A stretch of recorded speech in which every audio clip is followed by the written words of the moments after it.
मंडळी नमस्कार नमस्कार नमस्कार. तर काल जो ब्लॉग गेला त्याच्यामध्ये तुमची जी काही प्रश्न होती त्याचं ऑलमोस्ट सगळ्यांची उत्तरं दिली आहेत. नाव काय आहे, कधी होणार बारसं.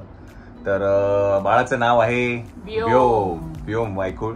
आणि खूप विचार करून आम्ही हा विचार करत होतो, बिकॉज नाव फायनल व्हायच्या ऑलमोस्ट आठवड्याभर आधी पण आमच्याकडे ते नाव नव्हतं. आम्ही विचारच करत होतो की नाही. 2 नावं होती आपल्याकडे. एक श्वेताने सांगितलेलं होतं ते म्हणजे व्योम, आणि जे माझं नाव होतं ते म्हणजे मल्हार. मग त्यामध्ये थोडं आम्ही विचार करून मग आम्ही डिसाईड केलं की म्हणजे मी व्योम हे नाव खूप आधी काढलं होतं, म्हणजे प्रेग्नेंट नसताना. पण मी ते कुणालाच सांगितलं नव्हतं, कारण आपण कुणाला तरी सांगारे हे ठेवू का, मग कोणीतरी त्याच्यावर कमेंट करतं किंवा कोणाला आवडत नाही, मग आपला ते कॉन्फिडन्स जातो. मग मी सांगेन मी गौरवला मला वाटतं डिलिव्हरी नंतर म्हटलं मी माझ्याकडे एक नाव आहे, मी तुम्हाला नंतर सांगेन. माझं नाव मी तिला पहिलं सांगितलं होतं. तिला मी आधी सांगितलं की मल्हार. तर ते दोन्ही पण नावं मला चांगली वाटत होती. बट फायनली वी डिसाइडेड की व्योम नाव ठेवायचं की नाही. आणि आम्ही शेवटपर्यंत कुणालाच नाव सांगितलं नव्हतं, फक्त आम्हाला दोघांनाच माहिती होतं. येस. आणि ह्यांना पण माहिती होतं, सानिकाला आणि निखिल अनुजाला माहिती. आता तो जो गेम आमचं एक असं होतं की नाव आहे ना नुसतं असं काहीतरी रिव्हील नाही करायचं, की कशात तरी काहीतरी बाहेर येतं किंवा असं काहीतरी वेगळं काहीतरी गंमत करायचा प्रयत्न केला. मग ते कसं करता येईल याच्यासाठी आहे ना आपण मला तृप्ती मावशीने सांगितलेलं की आपण एक कविता बनवू. त्या नव्हत्या बारशाला, त्या फिरायला गेलेल्या, की आपण एक कविता बनवू आणि त्या कवितेमधनं ते अक्षर ठेवून ते शोधायला सांगू, नाव बनवायला सांगू.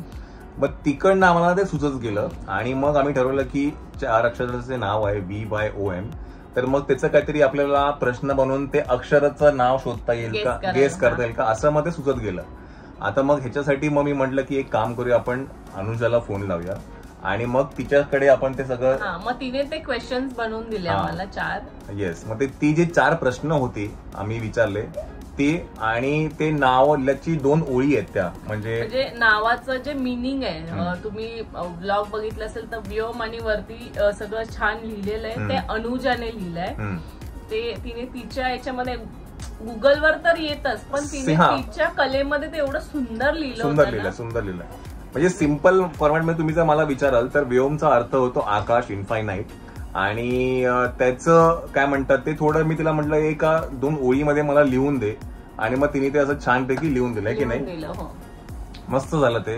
आणि थँक्यू अनुजा आणि थँक्यू निखिल, तुम्ही खूप सुंदर ती आम्हाला लिहून दिलं. आणि बरं, दुसरा म्हणजे आता निखिल अनुजा का नव्हते, लव्ह बर्ड्स का नव्हते, तर एक लग्न होतं which was already very planned. म्हणजे मी तर बारशाचं खूप एंड मोमेंटला डिसाईड मला वाटतं 3 दिवसात 4 दिवसात आमचं सगळं ठरलं. तर आणि ऑलरेडी त्यांचा प्लॅन झाला होता 7 तारखेचा. त्यांच्याकडे एक लग्न होतं, तर तिने ऑलरेडी सगळं जाणं आणि सगळं ते गाडी बिडी सगळं बुक केलं होतं. तर मी म्हटलं ठीक आहे, हरकत नाही, तुम्ही तो कार्यक्रम म्हणून, बिकॉज ऍज इट इज आपण थोडं उशिरा त्यांना कळवलं होतं. तर म्हटलं ठीक आहे, आपण नंतर कधीतरी भेटूया. त्याच्यामुळे निखिल अनुजा नव्हते है की नाही त्या कार्यक्रमाला.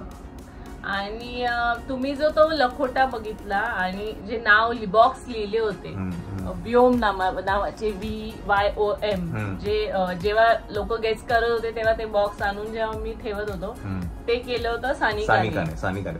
बरं, सानिकाला ना मी खूप आधी, म्हणजे ज्या वेळेला आम्ही हॉल फायनल केला तेव्हा तिला फोन लावून सांगितलं की आपल्याकडे दिवस खूप कमी आहेत, 2 की 3 दिवसच आहेत, तर त्याच्यामध्ये मला ते नाव असं बनवून पाहिजे. तर मी तिला संकल्पना दिली होती की कसं मला पाहिजे ते, आणि मग तिने ते खूप सुंदर पद्धतीने त्या बॉक्सेस वरती आणि ते पाठी लखोट्यावरती ते नाव हे करून आणलं आहे की नाही.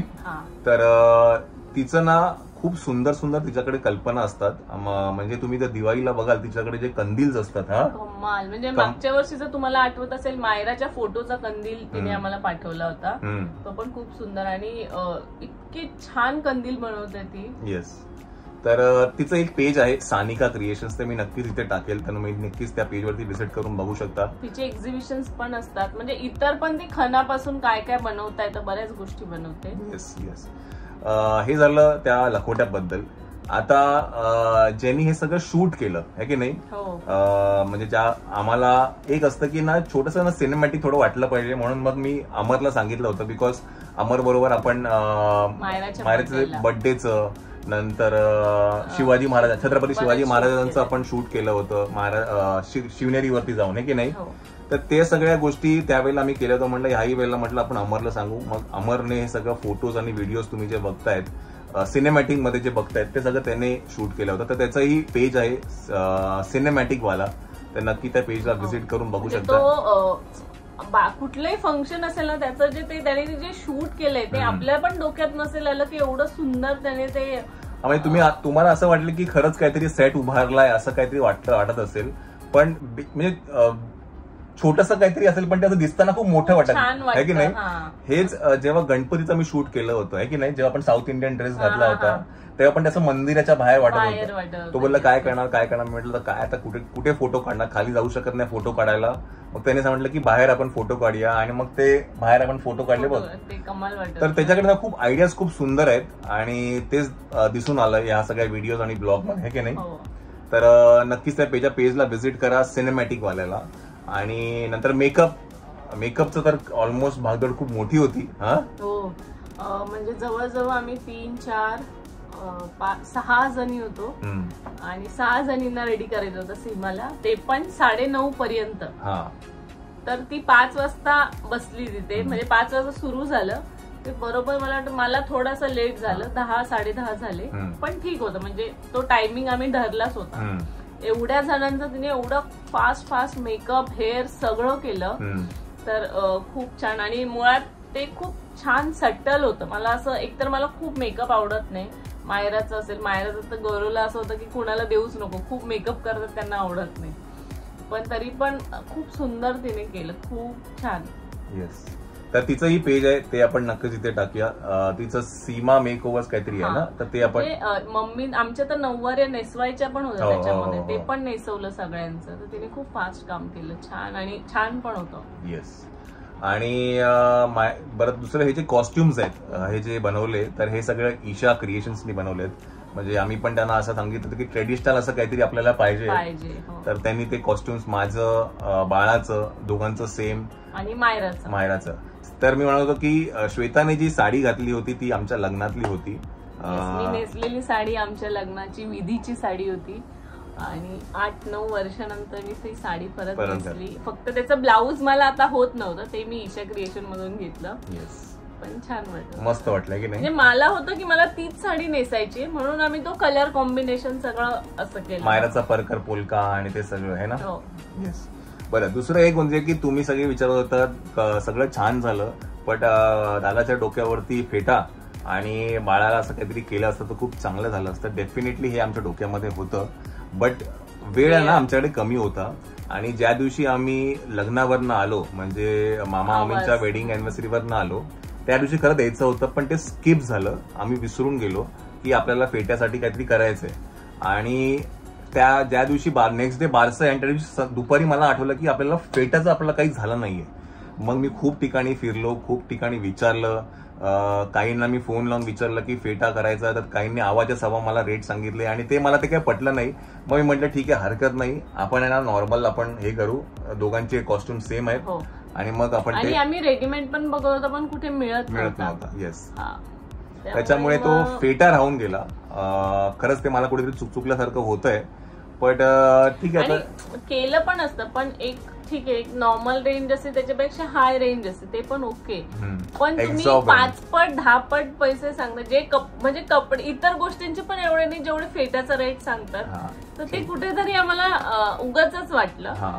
पण तरी पण मग आम्ही खूप शोधला दुसरीकडे कोण बनवून देईल का, पण तेवढा वेळ नव्हता. लालबागला मिळतो एक फेटा आम्ही रात्री घेतला पण, म्हणजे आम्ही विश्वास करून एका दुकानात एक फेटा मागवला पण, आणि तो फेटा जेव्हा मी घातला पण मला तो नाही आवडला. सो मी म्हटलं उगाच त्याची शोभा नको त्या सगळ्या कार्यक्रमाचं ना, कारण तरी चांगलं नसतं वाटलं. म्हणजे आपण ज्या ट्रेडिशनल वे मध्ये जातोय तर ते त्याला सूट नसतं झाला, म्हणून मग तो आम्ही नाही घातला की नाही. म्हणून ते फक्त मिस झालं, थोडंसं मिस झालं है ना.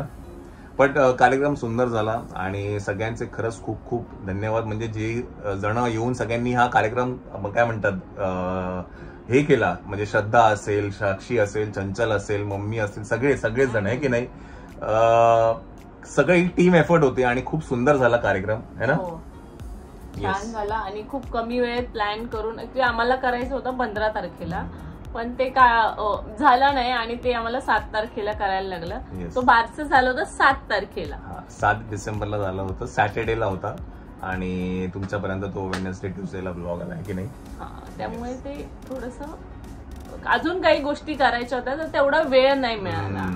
बरंच काय डोक्यामध्ये खूप डोक्यात आणि आम्हाला छोटाच करायचं होतं, अजिबात खूप मोठं असं करायचं, कारण बाळ लहान असतं, त्यात तो क्रँकी होतो खूप जण, मग ते आपण कौतुकान सगळीकडे जातो मग ते रडत बसतात. त्यामुळे आम्ही आधीच ठरवलेलं की आपल्याला थोडं छोटं पण छान करायचं. तो मस्त राहिला आणि मला ना याचा एक अनुभव काय की सगळं बारसाचं सगळं झालं आणि त्याच्यानंतर तो माझ्या हातामध्ये होता.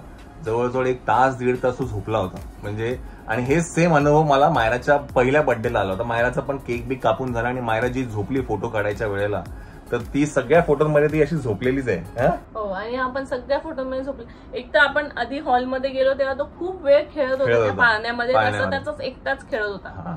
मग त्याच्यानंतर तो झोपला तर सगळे फोटो झाल्यावरच उठला आणि नंतर पण खेळत होता.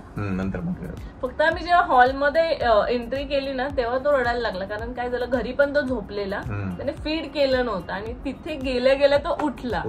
मग त्याला भूक लागली. मग आम्ही म्हटलं असू दे 10 मिनिट लेट झालं तरी चालेल. आम्ही त्याला फीड केलं आणि मग घेऊन मग त्यानंतर अजिबात काहीच त्रास नाही झाला. मायराला जे काही सगळे प्रेम देत आहे, तिचा अवॉर्ड मिळाल्याबद्दल त्याबद्दल पण सगळ्यांना खूप खूप खूप थँक्यू. आणि बरेच कमेंट आले, आपली मराठी मुलगी अशी पुढे जाताना बघून छान वाटतंय किंवा काय. आणि आधी पण आम्ही जेव्हा बोललो होतो तेव्हा सांगितलं होतं की तिने फक्त 8 दिवस ती त्या सिरियल मध्ये होती, म्हणजे तिने साधारण 1.5 महिना ते शूट केलं होतं आणि 8 दिवस तिचा टेलिकास्ट होता.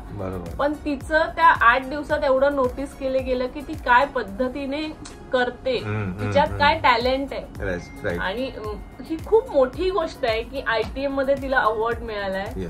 आमचं तर नॉमिनेशन मिळालं तेव्हामध्येच आम्ही ते खुश होतो, because to just be in that nomination category is all itself you have won the battle. आमच्यासाठी ती होतं. मायराला पण आम्ही तेच सांगितलं होतं की अवॉर्ड मिळव न मिळव इट इज सेकंडरी, तू तिथे जातेस हीच खूप मोठी गोष्ट आहे. अजून एक कमेंट होत्या की तिला थोडं कळालं पण पाहिजे की फेलियर काय सक्सेस काय. बघा ते तर आहे ना, ती शिकत राहणार आहे ती. चांगलं वाईट सक्सेस कधी नाही मिळणं कधी मिळेल, आणि त्या माइंडसेटनेच गेली होती की हे आपल्याला मिळणार नाही मिळणार काहीच माहिती नाही. फक्त तो ते अनुभवायचं होतं.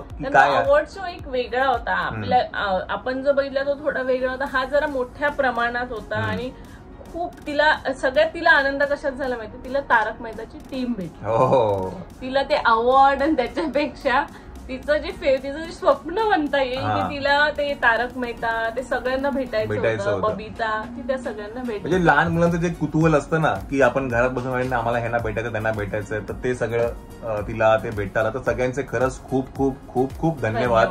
असंख्य कमेंट्स आहेत, असंख्य. आम्ही ती रील टाकली त्याच्यावरती, ज्याच्यामध्ये ती वॉक करते, नंतर आम्ही जी पोस्ट टाकली त्यावरती, इंस्टाग्राम वरती. सगळ्यांना खूप खूप खूप खूप धन्यवाद आणि thank you so much for your voting.